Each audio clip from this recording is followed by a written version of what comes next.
kuna wacan daawada meel walba aad joogto waxaad ku soo dhawaataa janaal kale waaya films oo hadaana kale ku soo gudbiya warbixino la xiriira arrimaha Bollywoodka. haddaba muuqaalkeena maanta waxaan ku soo qaadanaynaa xidigada Bollywoodka ka xamaasha iyo mar ay dhacday in magacyadooda rasmiga ah ee filimada lagu waco anagoo aan wada ognahay in jilayaasha magacyadooda rasmiga lagu waci marka ay filimada jilayaan. arrintan ayaa waxa ay ku dhici kartaa in shakhsiga uu codsado in magaciisa rasmiga ah oo filimka ku jiro ama in loo soo bandhigo doorkan oo sidaa ku soo baxayo.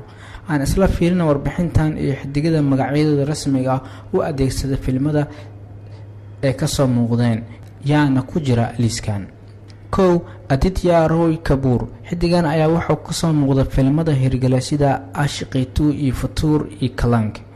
filimkiisa labaad uu la jilay Sharada Kapoor ee OK Janu waxaa lagu yeeray magaciisa rasmiga ee Aditya. Lisa Hayden waa qofta labaad sida wacan ay ugu soo wada muuqatay filmadeeda ay muuqaalka gaaban ku lahayd sida Queen iyo Asha ayna waxay jiray muuqaal kale oo gaaban ay ku lahayd filimka Eedilhe Mushkil oo lagu yeeray Lisa waan magaceeda rasmiga ah. xidiga saddexaad waa Akshay Kumar waxaa lagu yeeray qilaadigii Bollywoodka waayo taxanaha qilaadi ayaa wuxuu noqday mid super hit ah.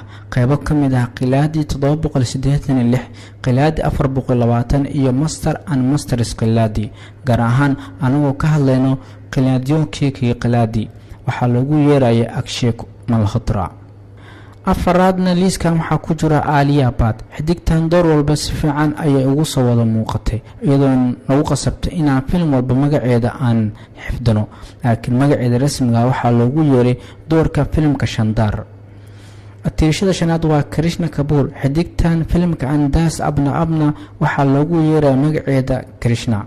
salamida liiska lixaad Rafina Tandon aan raacsado filimka Andas Abna Abna Rafina qudeeda magaceeda rasmiga ayaa loogu yeeray. xidiga toddobaad waa Amitabh Bachchan.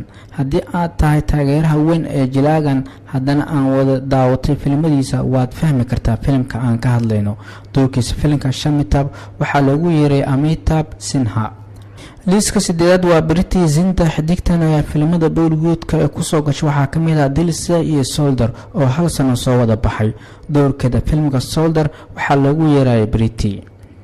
Abhishek Bachchan waa kaalinta sideedaad wuxuu ka soo muuqda filimka shactirada ah ee Paul Bachchan wuxuuna ku jilay laba doorna waxaa lagu kala magacaabay Abhishek Bachchan iyo sidoo kale Abbas Ali. liiska tobanaad waa Rani Mukherjee. filmo badan ayay magaceeda runta ah ku sameysay. filmadeeda ugu horeeya sida Hello Brother iyo Badal waxaa lagu yeeray Rani.